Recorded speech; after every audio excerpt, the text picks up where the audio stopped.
Vamos lá, todo mundo tranquilo? Ana, esperar um pouquinho para o povo entrar. Beleza, Ana?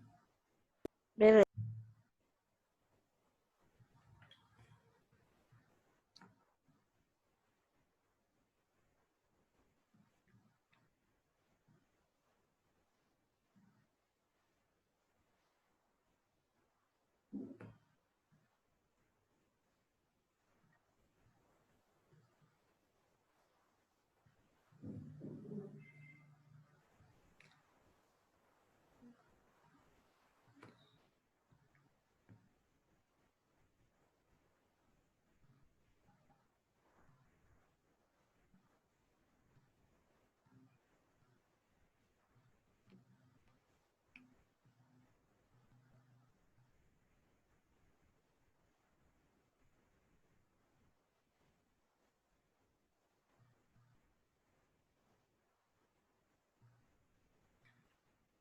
Arthur, Bernardo. Professor, Pode falar, só um minutinho. Isso. Pode falar. Quem chamou aí? Maria professor, Clara. isso que você está passando aí na aula, tem que copiar tudo? Bom, é bom você ter a matéria no caderno. O que eu estou fazendo? Por isso que eu estou colocando o PowerPoint lá na área de trabalho, lá no Telegram. Entendeu? É bom que você tenha essa matéria. Eu estou colocando tipo os tópicos bem resumidos, para vocês não precisarem ficar copiando aquele texto grandão e tal, porque eu já estou explicando, você tem o livro em mãos, mas é bom você ter os tópicos no seu caderno, entendeu? Colocar esse slide. Não é muita coisa, não, é rapidinho, entendeu? Às vezes a gente pensa, não, é coisa demais. Não é, a gente confunde às vezes com a explicação. Então, é bom que vocês tenham isso no caderno. Por isso que eu estou disponibilizando lá. É como se fosse o quadro, entendeu? Entendeu, Maria Clara? Entendi. Tranquilo. Entendi, professor. Cadê o Torres? Cadê o Torres? Arthur, Bernardo, Gabriel. O professor Tarrésia, ele tava te procurando lá na área dos dinossauros, ué. Mas você Nossa, não tá Deus. lá, né? Eu deixei recado com o Sandro. Eu vim para a aula. Deixei recado com o Sandrão. Gabriel, Bruno, Diogo. Tem um outro aí na lista aí que eu estou vendo aí, que tem o mesmo nome que eu aí, Luiz Fialho. Maria Clara, Maria Eduarda, Maria Luísa, Vitor Ribeiro, a Ana. Tá faltando gente. Tinha 20 aqui antes. Alguém tá lá na quadra brincando. Isso não pode, Falou meu não. nome, professor? Fala aí. Bernardo. Professor, Teu nome é o que eu mais falo o dia todo, porque meu menino chama professor, Bernardo. Então eu chamo Bernardo, eu falo o dia todo. Pode falar. o meu nome Eu tá tô escrito vendo errado. Alcione. Quem é que tá do outro lado da linha? É porque tá no e-mail da minha mãe. Tá, mas quem que tá do outro lado da linha? A Leite. Ah, Leite. Ô, Leite. Nossa, professor, você não me reconheceu? Uai, pela voz não, Leite. Uai, eu, hein? Tranquilo, né, filha? Eu tô com saudade dessa turma, viu? Turma bacana. Bom, vamos lá, pessoal. Chegou alguém aí. Vamos voltar aqui para a nossa. Então, deixa eu anotar aqui que Alcione é Leite. É a Leite. Beleza. Chegou mais alguém aí. Maria Luísa. Bom, Carol chegou, tá aí também. Bom, então vamos lá. Alguém conseguir falar com o Torres, eu falo com o Torres que estou esperando ele para anotar os nomes para mim. Beleza? Tô brincando, pessoal. Vocês estão comportados aqui.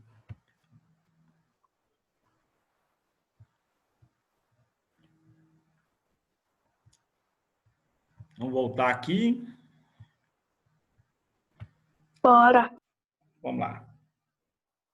Bom, então, pessoal, esse Oliver Cromwell, nós observamos que os puritanos chegou ao poder.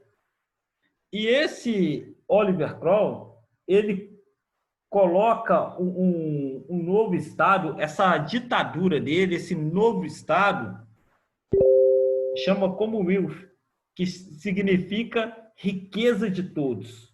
A nação seria uma riqueza de todos. A república por si só, ela já significa coisa de todos. Só que ele vai dar o nome de riqueza de todos. Só que, igual eu já expliquei para vocês, numa ditadura, as decisões são restritas. Elas continuam, o absolutismo continuou. Não sei se vocês perceberam, mas o absolutismo continuou, só que de maneira disfarçada. Por quê? O ditador ele tem o poder supremo nas suas mãos. Nós vamos estudar isso durante todo o curso de História. E aí, o Oliver Cromwell, ele dá início a esse governo e ele cria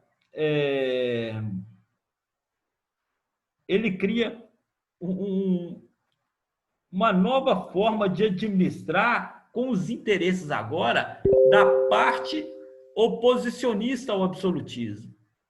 Ou seja, aí a Câmara, o parlamento, reclamava do absolutismo do rei. Agora o parlamento governava de uma maneira absoluta, disfarçado de república. Quem lê para mim o segundo parágrafo aí da página 121? O Pedro já leu muito e lê muito bem. Passa diante das pressões, etc. Isso. Arthur, você... Rapidinho. Pode ler então, Arthur. Segundo parágrafo para mim da página 121. 121? 121. Segundo parágrafo. Ah, tá. Vamos lá. Durante o período republicano, a Inglaterra desenvolveu sua indústria naval. Os atos de navegação de Cromwell.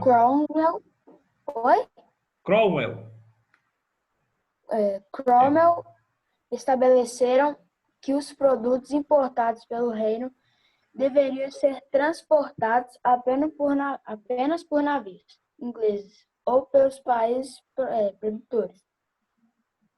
Com isso, buscava-se ampliar a participação inglesa do lucrativo comércio internacional, então liberado pela Holanda. Prejudicada em seus interesses, a Holanda declarou guerra aos ingleses em 1652, mas foi derrotada em 1654. Com isso, a Inglaterra tornava-se a maior potência marítima do mundo. Beleza. Valeu, Arthur. Beleza. Pessoal, o que acontece? Tá faltando 3 alunos aqui que não voltaram para a aula. Estou com o nome deles aqui. Deve estar lá no pátio, professor. Tá lá. Volta o som pegar lá, vai ser um problema. Mas deixa. Depois não vai falar que eu dizer. Bom, pessoal, o que ocorre?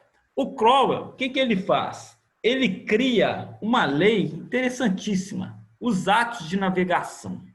O que esses atos de navegação? A Inglaterra, ela observou que a burguesia estava no poder na Inglaterra com Cromwell.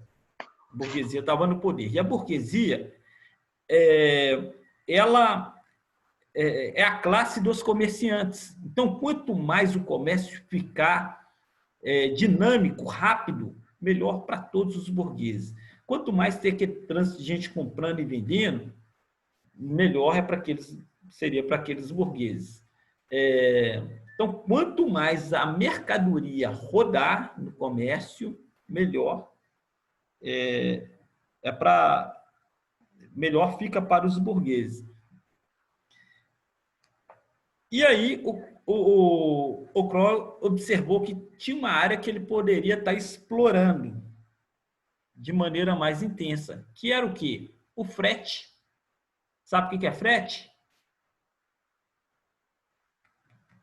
Pessoal, sabe o que é frete? Frete é quando você compra o produto, ele vem até você. Isso é o carreto, o frete, a entrega do produto. Então, como a Inglaterra era uma nação burguesa, ela criou esse atos de navegação. Os produtos ingleses seriam transportados somente por navios ingleses. Por exemplo, a Inglaterra estava vendendo lá para a Itália. Olha, eu te vendo, a mercadoria vai chegar aí, mas pela nossa lei, somos nós que vamos entregar os produtos. Ou seja, nós é que vamos fazer o frete. Não vai parar navio nenhum aqui para comprar. E como a Inglaterra tinha produtos de ponta, tinha uma burguesia bastante dinâmica, todo mundo queria comprar da Inglaterra. E aí, a Inglaterra abriu uma exceção. Só pode circular com produtos que não foram ingleses, mas que foram comprados pela Inglaterra, os navios do país de origem. A Inglaterra era a que mais vendia e também comprava muito bem. Então, a Inglaterra ia comprar, ela ia vender para a Itália. Ela falava com a Itália, só vendo para você, meus produtos são os melhores que tem, são os mais valiosos, são os mais procurados, mas eu só vendo para você se os meus navios levarem para você. Senão, não vendo. Então, a Inglaterra acabava comprando. A Itália acabava comprando. Mas se a Inglaterra fosse comprar da Itália, a Inglaterra falava assim, olha, eu só compro de você se o seu navio entregar ou se o meu navio vier aqui buscar. Navio de outra nação a gente não aceita. Por quê? Porque a Inglaterra percebeu que na guerra comercial a Holanda estava ganhando muito dinheiro com os fretes. Estava fretando navio. A Holanda era como se fosse o Sedex, o correio, entendeu? O delivery da Europa. Então, o que acontece? Para minar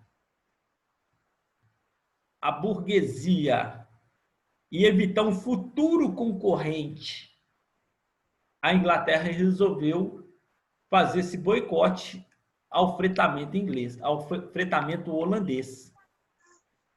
E aí a Inglaterra começou também... A Inglaterra... Hoje eu comer um hambúrguer. Pessoal, tem alguém com o microfone aberto aí. Tem alguém com o microfone aberto aí.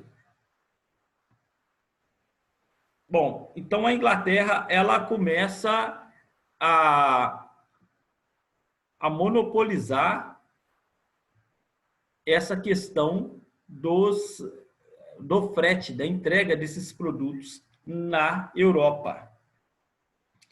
E aí, a Holanda gostou disso? Não, a Holanda não achou isso legal. Falou, poxa, a Inglaterra quebrou meu galho. Falou que os produtos dela mais circulam na Europa, eu não posso carregar os produtos dela nos nossos navios. Então, a Holanda declara uma guerra à Inglaterra. Coitadinha da Holanda, tomou um couro, perdeu a guerra e perdeu o domínio do comércio desse frete, né, desse fretamento na Europa. Pessoal, uma curiosidade sobre a Holanda. Alguém sabe a origem do nome Holanda? Pessoal? Holandês. Tá. Boa. Gabriel, né? Eu não vi ninguém falou aqui, mas tenho certeza que foi o Gabriel. Holandês. Deixa eu explicar aqui. o que ocorre? A Inglaterra, a Holanda, na verdade, é apenas uma região do país. O nome oficial do país é Reino dos Países Baixos. Esse país é chamado de País Baixo porque é um país que fica abaixo do nível do mar. Inclusive, em algumas regiões do país, tem diques, barreiras de proteção para evitar que algumas regiões sejam alagadas. Então, o nome oficial do país é Reino dos Países Baixos. Holanda é uma região do país que acabou ficando muito conhecido e hoje todo mundo chama de Holanda. Já nessa época, a Holanda já se tornava um expoente na nação liberal. Hoje é um dos países mais liberais do mundo. E o Brasil, por pouco, não foi colonizado pelos holandeses. Entendeu? Glória a Deus por isso, porque o que é liberado lá, eu não quero aqui de jeito nenhum. Bom, e aí a Inglaterra ela acabou vencendo a Holanda nessa disputa e se consolidou como a nação imperialista marítima, a nação de um poder marítimo fora do comum. Bom, aí depois o Oliver Cromwell ele acaba morrendo. E aí começou a ter uma disputa pelo poder na Inglaterra.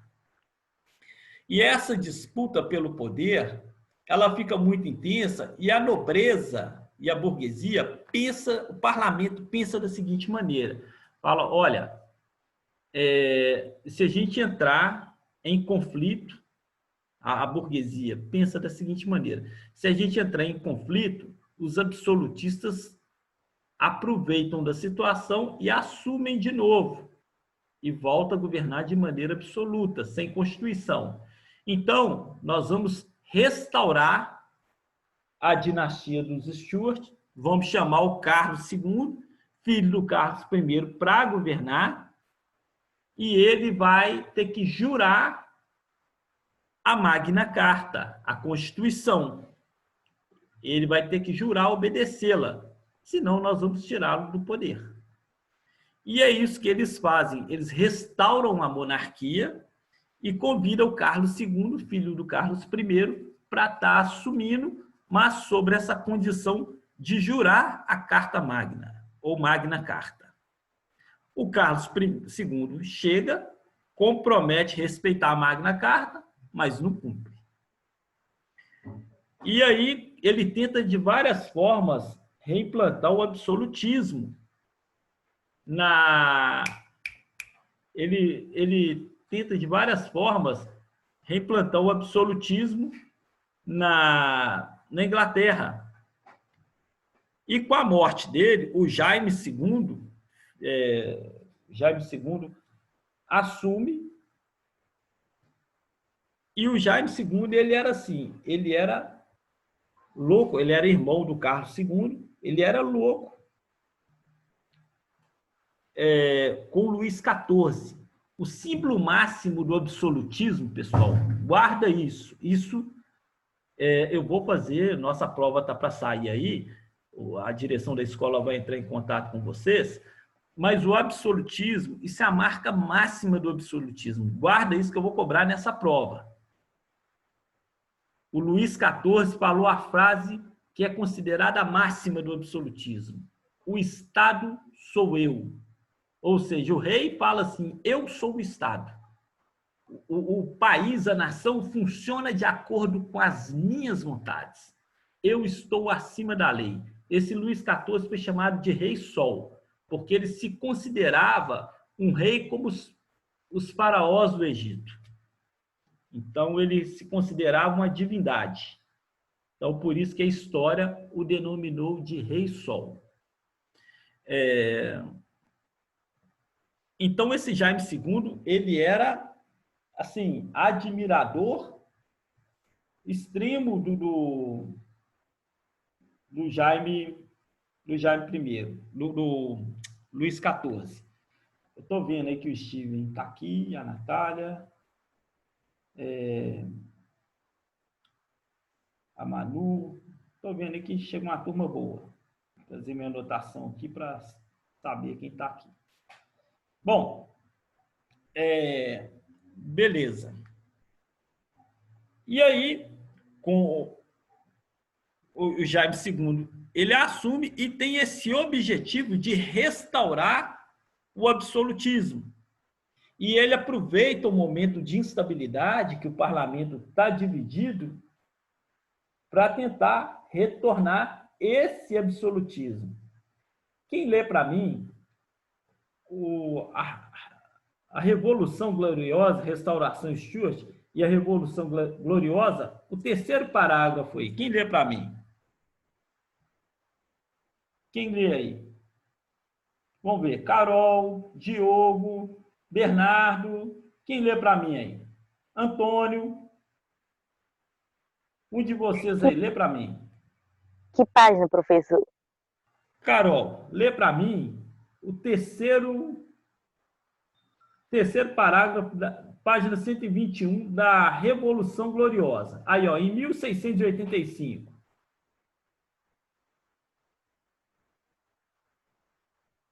É o da Revolução Gloriosa, do segundo texto. Terceiro parágrafo do segundo texto. Restauração Stuart e a Revolução Gloriosa. Achou aí?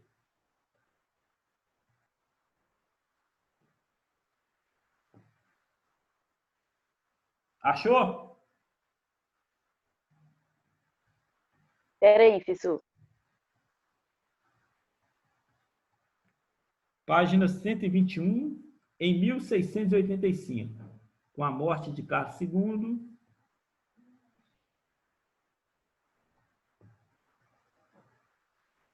Achei. Beleza, vai lá, Carol. É a Restauração Stuart e a Revolução Gloriosa? Isso mesmo. Carlos II Não, comprometeu... o terceiro parágrafo. Em 1685, com a morte de Carlos II, o trono inglês foi assumido por Jaime II, seu irmão, defensor do absolutismo político e da religião católica. Ele conseguiu a oposição das duas altas alas do parlamento. Em 1688, os dois lados se juntaram contra o rei, no movimento denominado Revolução Gloriosa. Para tanto, aliaram-se a Guilherme de Orange, protestante, marido de Maria, filha mais velha de Jaime II e governante da Holanda. Beleza, Carol, você vai continuar a leitura para mim. Espera aí. Segura aí que você vai continuar a leitura para mim. Bom, então o que ocorre? O parlamento, ele se uniu contra o rei. A burguesia que dominava o parlamento se reuniu contra o rei. O inimigo que a Inglaterra tinha, igual nós falamos acima, era a Holanda. E aí, a filha do Jaime II, para amenizar essa situação de inimizade que tinha, ela casou com o rei holandês. Só que os holandeses ainda estavam engasgados ainda com a situação da derrota que eles tiveram para a Inglaterra após os atos de navegação.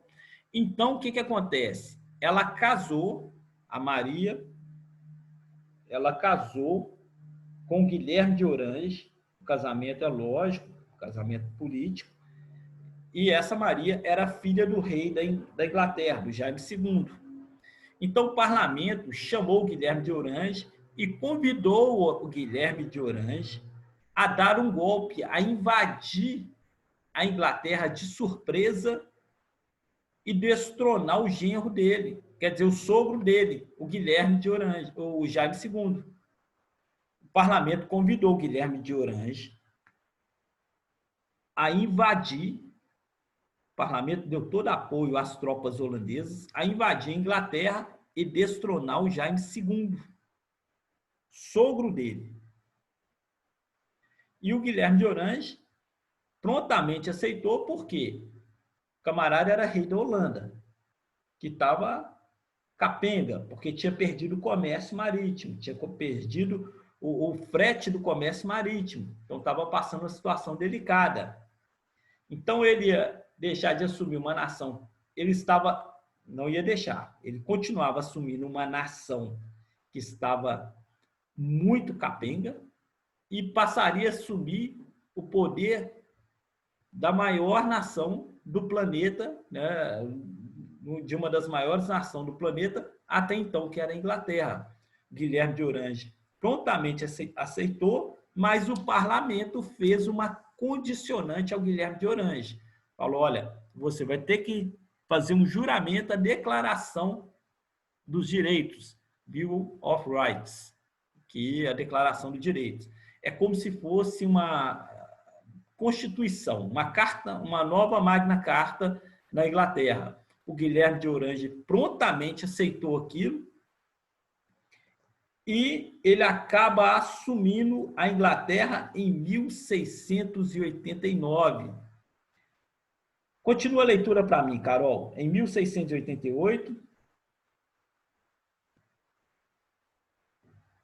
Carol.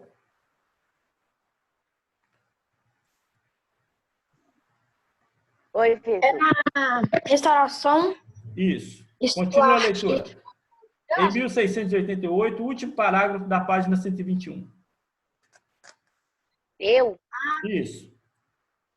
em 1688, Guilherme de Orange invadiu a Inglaterra, forçou Jaime II a fugir para a França e assumiu, no ano seguinte, a coroa inglesa, com o título de Guilherme III. Ele jurou a Declaração de Direitos e se comprometeu a respeitar o poder do parlamento e as leis que garantiam as liberdades individuais e reduziram a autoridade da realeza. Com o ato de tolerância, estabeleceu-se a liberdade religiosa. Era o triunfo do regime parlamentar sobre o absolutismo real e único, de período de moderação entre a burguesia e a nobreza, na política da Inglaterra. Bom, pessoal, então Guilherme de Orange, ele chega, o rei holandês, assume o reinado da Inglaterra e decreta um ato de tolerância. Ou seja, a Inglaterra passou a ser um país laico, que admitiu a liberdade de culto. Tornou-se um país laico, deixou de ter uma religião oficial e admitiu ser um país laico, ou seja, tolerou o culto religioso. O parlamento inglês, aí tá, beleza. Só que o rei, aí surge a história do parlamentarismo na Inglaterra. O que é o parlamentarismo? O parlamentarismo é um sistema onde o país ele tem um presidente, só que o presidente é só um chefe de Estado, uma representação do Estado. Quem governa, na verdade, é o primeiro-ministro. No caso da Inglaterra, teve uma monarquia parlamentarista. Tem o rei, mas quem governa é o primeiro-ministro.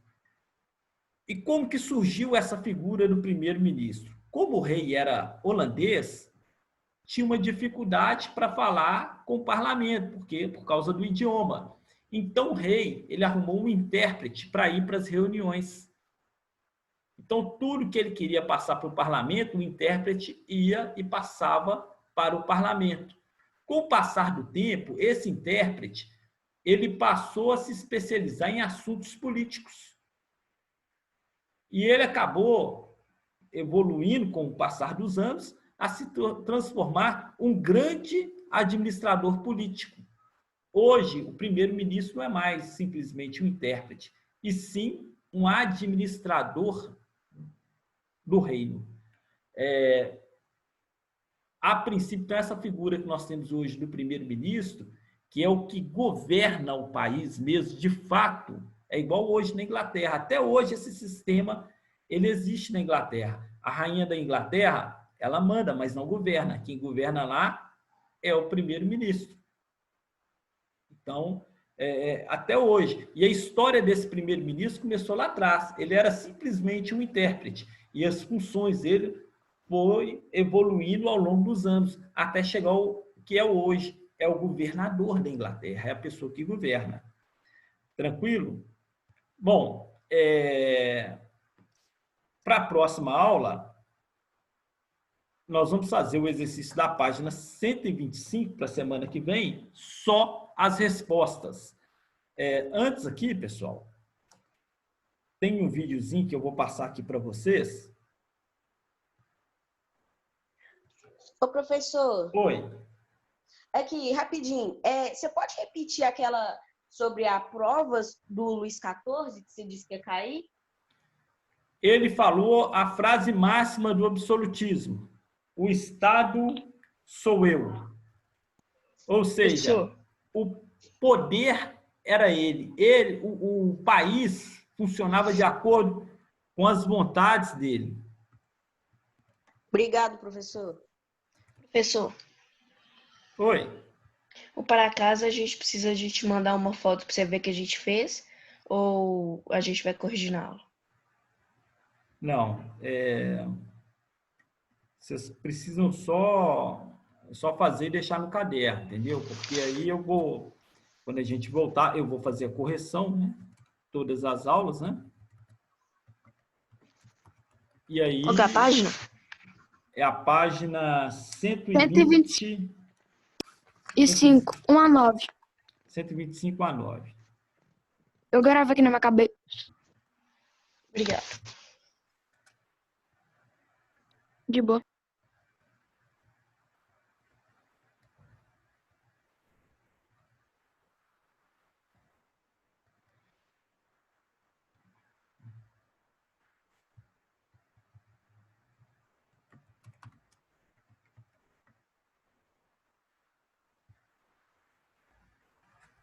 Professor?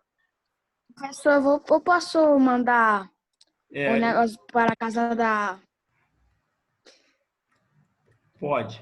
Ah, Não, lá no grupo? Não, mandar... Não, eu vou colocar... Eu já coloquei a aula lá no grupo, né? E lá no final do slide tem tudo isso aí.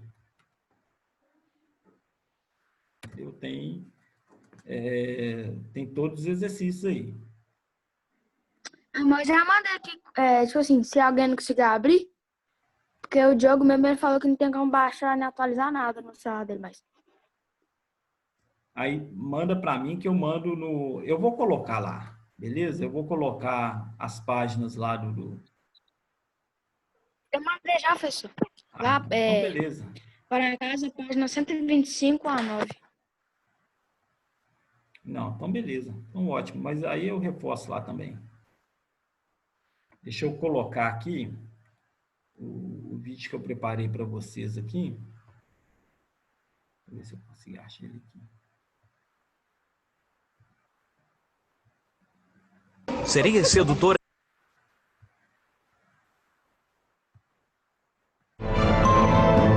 Professor, a tela tá toda preta pra mim. Tá. Eu vou começar a compartilhar ela agora. É só para vocês terem noção mais ou menos.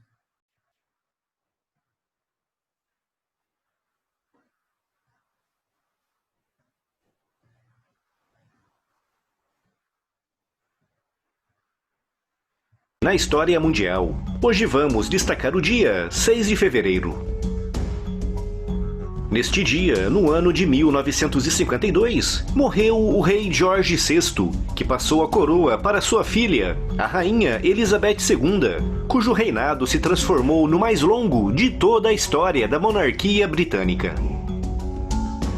Elizabeth Alexandra Mary nasceu em Londres no dia 21 de abril de 1926, filha do Duque de York, que por sua vez era o segundo filho do rei George V.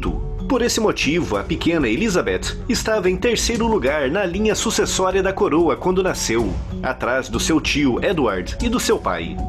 Apesar de relativamente distante na sucessão, recebeu uma educação de elevadíssimo nível, com foco na história, nas línguas, na literatura e na música. Durante a sua infância, a pequena Elizabeth não atraía as atenções do público britânico, já que ninguém esperava que ela se tornasse rainha. Já que o seu tio Edward, quando assumiu a coroa britânica em 1936, era jovem e prometia ter uma longa descendência. Mas o reinado do seu tio foi extremamente conturbado, com o rei Edward VIII insistindo em manter uma relação amorosa com Wallis Simpson, uma americana divorciada de um marido e ainda casada com seu segundo marido, enquanto vivia com o rei. Essa relação era intolerável para a sociedade britânica da época, o que levou ao fim do reinado do seu tio ao fim de apenas 11 meses, com seu pai assumindo a coroa como George VI. Essa mudança brusca revolucionou o mundo da jovem Elizabeth, então com apenas 10 anos, que se transformou assim na herdeira direta da coroa britânica. A sua educação, que já era de excelência, intensificou-se ainda mais, já prevendo a sua subida ao trono.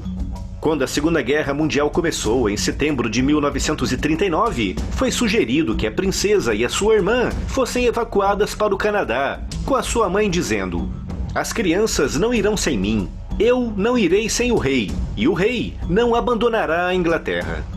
Por esse motivo, apesar de Londres ser bombardeada quase todos os dias, a família real permaneceu firme no país. Em 1940, em plena Batalha da Inglaterra, com Londres sendo bombardeada por 54 dias e noites consecutivas pela Alemanha, a pequena Elizabeth, então com apenas 14 anos, disse: "Estamos tentando fazer todo o possível para apoiar os nossos bravos soldados, marinheiros e aviadores, e compartilhando a nossa parte na dor e na tristeza da guerra, mas sabemos que no final tudo ficará bem." Em 1944, perto de completar 18 anos, iniciou o seu treinamento militar, tendo recebido formação completa de mecânica e de condução de ambulância. No dia da vitória na Europa, no dia 8 de maio de 1945, ela e a sua irmã saíram do palácio com autorização do seu pai, misturando-se com a multidão que, eufórica, não as reconheceu. Após a guerra, iniciou as suas atividades formais como herdeira do trono, o que envolvia longas viagens e discursos. Em julho de 1947, foi anunciado o noivado oficial da futura rainha com seu primo de terceiro grau, o príncipe Filipe, da Grécia e da Dinamarca, com quem já se correspondia desde 1939.